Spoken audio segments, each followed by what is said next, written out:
Isabel needs assistive technology.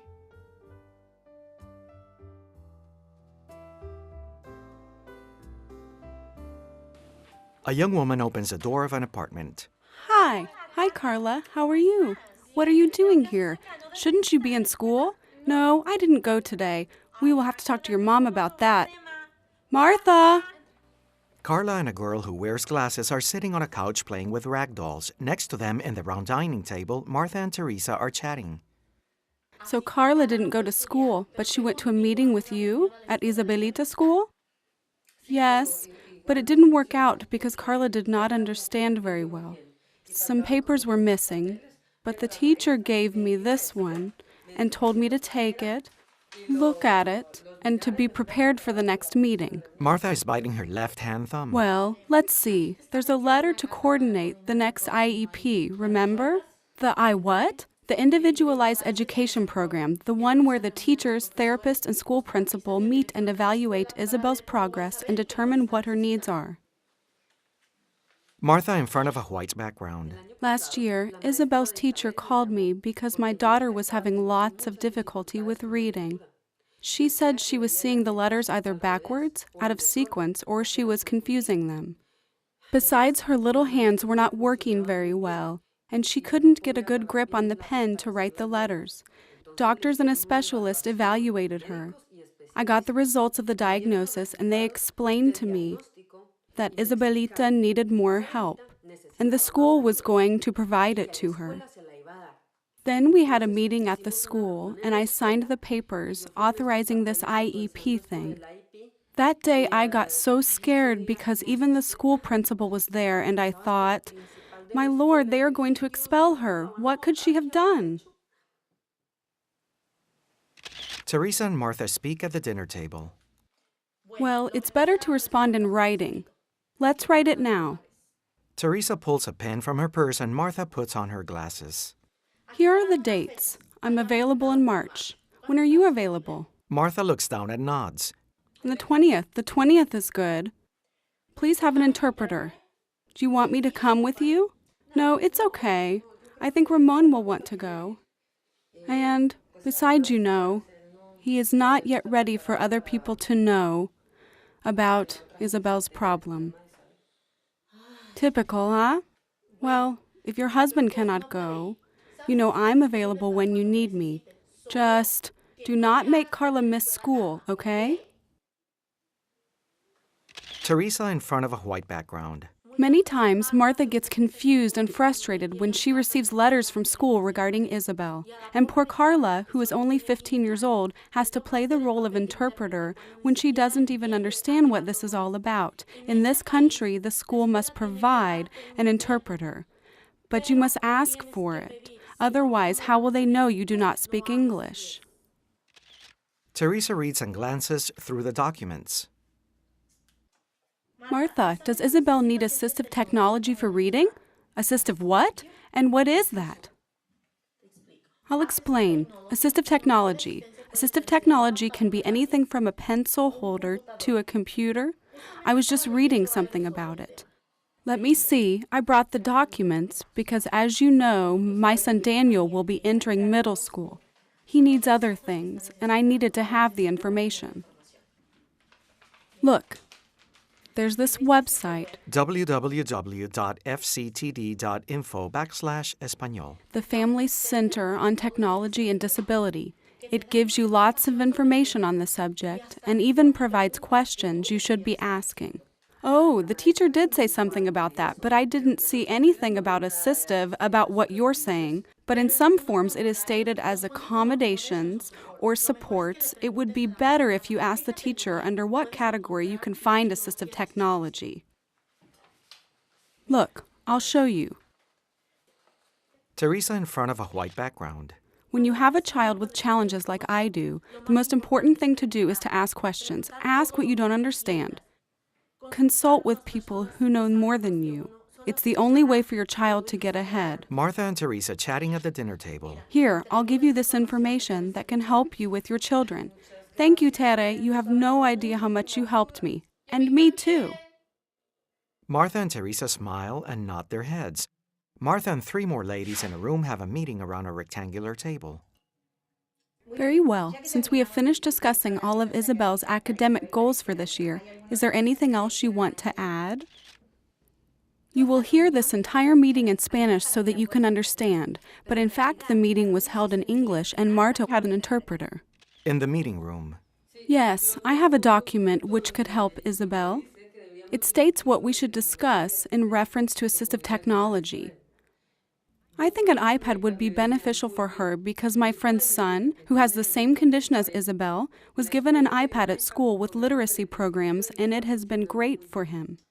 Miss Marta, you have to understand that the school doesn't have the funds to buy iPads for all the students.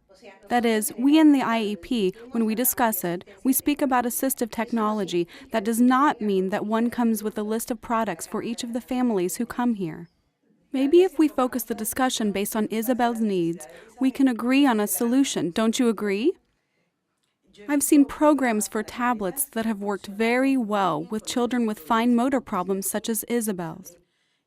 Also, there are other great programs that are fantastic and can help with her writing. The first thing that needs to be done is for someone in the school system to evaluate Isabel, specifically for assistive technology. Well, maybe that's one way to start. Martha, I don't know if you are aware that in the school system there is a library of assistive technology which can provide equipment so children like Isabel can practice with equipment and programs to see which works best. I use it all the time, and we have some tablets available here at school. They are not iPads, but the literacy programs work on them. Many times, parents often ask for equipment based on recommendations made by family or friends.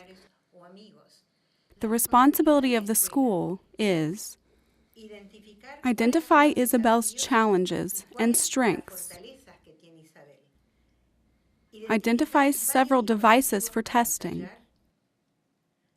make an assessment in the classroom with different assistive technologies, obtain the best assistive technology, and train Isabel, Miss Garcia, her teacher, and the assistants and therapists working with Isabel, and if necessary, train the family.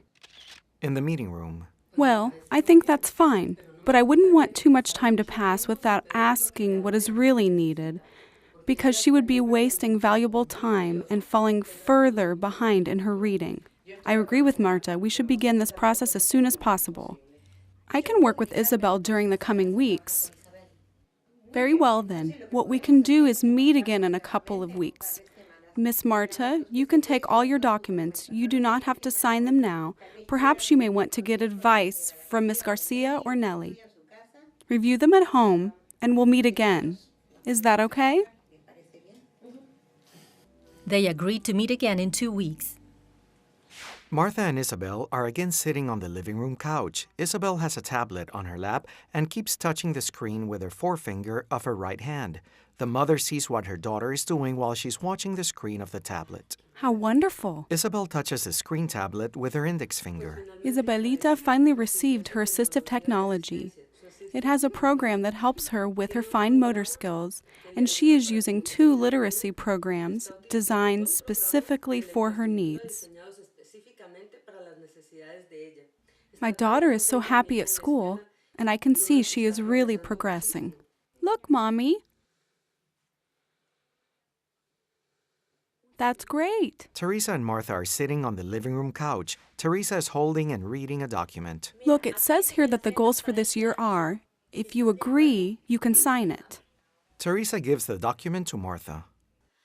Martha finally lost her fear and shame to express what she needs and thinks. We want the best for our children, and this country has resources that allow your child to develop to the fullest. But we need to be in constant communication with teachers and schools. Tere, it's good I have you as a friend. Did I tell you I now volunteer at school to help other parents? I knew it. I knew you could do it. Ma, can I have money to go to the movies? I can't help you with that. Martha and Teresa smile.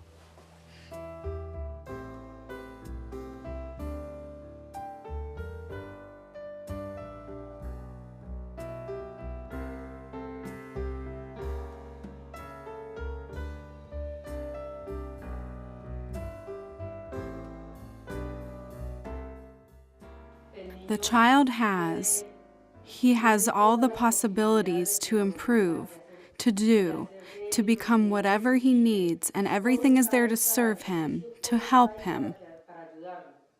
We hear some words and we say, I don't know what you were talking about. We have to ask. We don't have to be afraid. If you don't understand, always ask. Here he has had it all. That is why he has succeeded and he has gotten to where he is, because here he's received the best. Although you have to fight and talk, but we have encountered such good people. I am very interested in learning from the parents, because they are parents that have had children with the same problem as mine, and they have already gone through frustrations, goals, and everything else, and for them to share it with you is of great help. It's like having support. It's an amazing support. You have no idea. The important thing is parents communicate with other parents. This project is supported by the U.S. Department of Education. Opinions expressed do not necessarily represent the position of the U.S. Department of Education.